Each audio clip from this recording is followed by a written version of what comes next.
फांसी दो, फांसी दो, फांसी दो, फांसी दो, फांसी दो, फांसी दो, अपराधी को फांसी दो, फांसी दो, फांसी दो,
हाँ गया था ना मैं वहाँ। इसके बाद भी अभी भी मुझे फोन भी नहीं किया गया थाने से कि आरोपी पकड़ा गया है। उसके बाद मैं गई थी उसको जगह, मुझे अभी तक इस बात की भी जानकारी नहीं है क्या क्या धारा लगा है। जानकारी आपको उसी के लिए सर वही तो 12 तारीख को एसपी जितेंद्र चंद्रा उससे बात की थी फोन पर। उसने 3 दिन बाद मेरे साथ ये घटना हुआ है। ऐसा क्यों?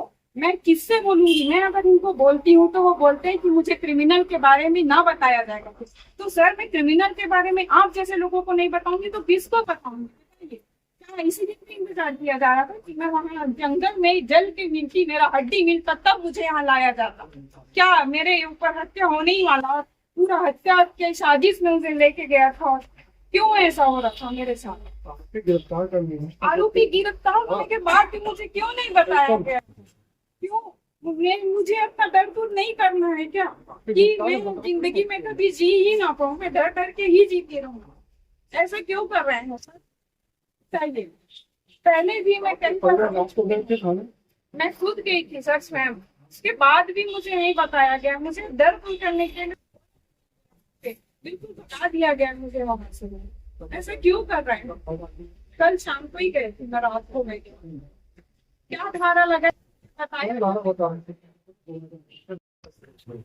सामान्य से देखिए जो अधिकतम धारा है उसमें अधिकतम लगा रहे हैं और कानून आपका सारा आपने सारे साक्ष्य दिए हैं, इसके अलावा उसे साक्ष्य जब्त किए हुए कड़ी से कड़ी इसको सजा दी जाए ऐसा प्रयास हम कर रहे हैं। इसलिए इसमें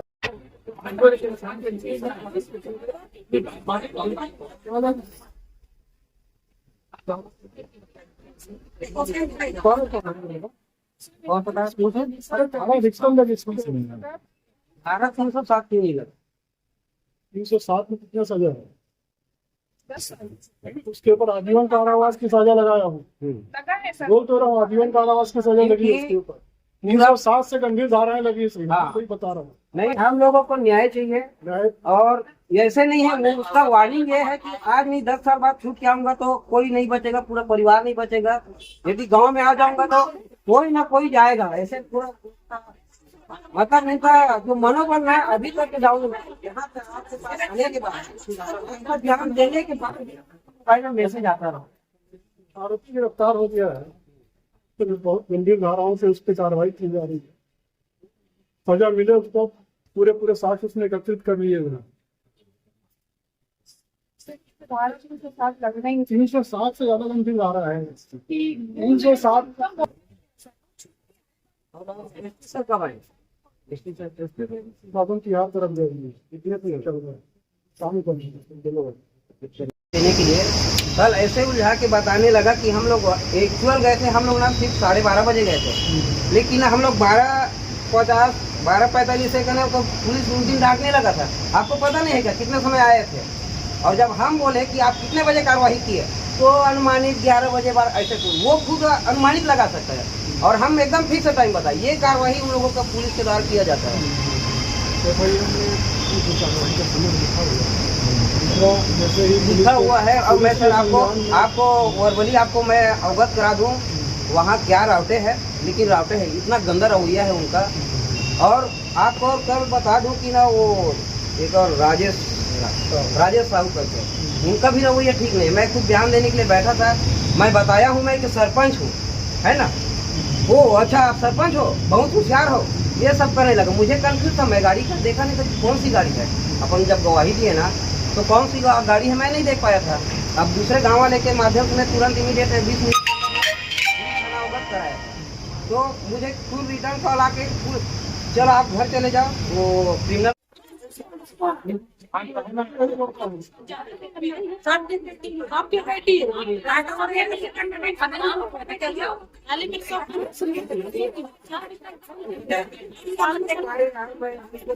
क्या बोल रहा हूँ, 4 बार में पता है और हम लोग 24 घंटे तड़पते रहते हैं। ये पता नहीं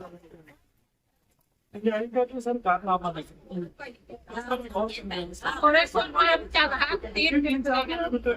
सारी कार्रवाई हो रही है। ठीक है, क्या सबसे पहली बात तो ये कि FIR करने के लिए 5 से 7 मिनट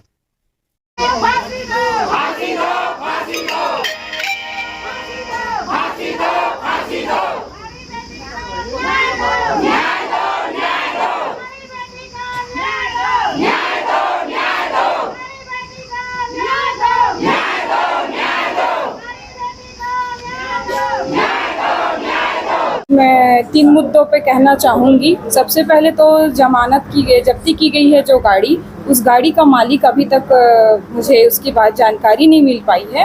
और दूसरा जो मुख्य आरोपी अनूप चंद्राकर है, उनके भाई ASP जितेंद्र चंद्राकर जी हैं, जिनसे मेरी 2-3 बार बात हो चुकी है। मैंने उनको अवगत कराया था इसके बारे में कि जो आरोपी है वो मुझे परेशान करता रहता है। उसके बाद भी वो ASP होने के बाद भी अभी तक कोई एक्शन नहीं लिए। और अभी मेरे साथ जब घटना हुआ उसके 3 दिन पहले अर्थात 12 मई को मैंने उनसे फ़ोन में बात भी किया था कि आप आगे बात कीजिए, आप ASP है ऐसे करके। उसके बावजूद और तीसरा मुद्दा ये है कि उस पर क्या क्या धारा लगा है इसकी मुझे जानकारी चाहिए, ताकि मैं आगे सुरक्षित अपनी ज़िंदगी निकाल सकूं, मेरे परिवार वाले अच्छे से जी सके। क्योंकि अब जितनी भी उसकी हरकतें हैं उसके बाद मैं मौत के मुंह से वापस आई हूँ। अब मेरे ऊपर जो गुजरी है उसको कोई महसूस करके देखे कि 5-5 लीटर पेट्रोल को सामने माचिस की तीली के बाद बच के निकलना और उसके बाद यहाँ तक पहुँचना, और अभी भी मुझे इसका आश्वासन नहीं है कि उसको कितनी सज़ा मिली है, कितनी धाराएं लगी है, ये सारी चीज़ें, ताकि मैं निश्चित होकर सर उठा के ज़िंदगी जी सकूँ। बस यही कहना चाहती हूँ, गाड़ी वाले की मुझे जल्दी से जानकारी मिल जाए। और दूसरा चीज़ कि उस पर क्या धाराएं लगी है। जितेंद्र चंद्राकर जी को लेकर जो कार्रवाई उस पर भी आप सकते जी वो उसके लिए तो मैं बहुत नाराज़गी जाहिर करूंगी, क्योंकि मैं हर बार यहाँ पे ASP कार्यालय ही पहुँचती हूँ। जब सबसे पहले मैं FIR लिखाने पहुँची तब भी मुझे 5 घंटे बैठाया रखा गया। जिस दिन मेरी किडनैपिंग हुई वहाँ मेरे परिजन लगातार 11 बजे से लेकर शाम के 5 बजे तक बैठे रहे। अगर उसी दिन मैं 4 किलोमीटर के दायरे में ही थी जब मुझे किडनैप किया गया, उसके बावजूद मुझे नहीं ढूंढ पाया। मैं ASP सर का धन्यवाद दूंगी कि उन्होंने लगातार मुख्य आरोपी को पकड़ा, लेकिन उसके बाद भी अभी ऐसी सारी चीज़ें हैं जो पुलिस प्रशासन की लापरवाही के कारण मैं पूरी तरीके से आश्वस्त नहीं हूँ। ऐसा अगर नहीं हुआ तो मैं जो मौत के मुंह से बच के आके इतना निष्फिक्र होकर जो बोल रही हूँ, मैं आगे ज़िंदगी नहीं जी पाऊँगी। अगर उस पर कड़ी से कड़ी सज़ा नहीं दी गई, धारा नहीं लगाई गई, तो हर लड़कियों के साथ ऐसा करता रहेगा। मैं अगर आज निश्चिंत होकर इतना सब किसी लड़की के लिए आवाज़ उठा रही हूँ ताकि वो किसी और लड़की के साथ ऐसा ना करे, तो मैं चाहूँगी कि उसको कड़ी से कड़ी सज़ा दी जाए। और कार वाले की बरामदगी अगर हो गई है तो कार का जो मालिक है वो मुझे अभी तक नहीं पता चला है कौन, मुझे उससे अवगत कराया पकड़ा है।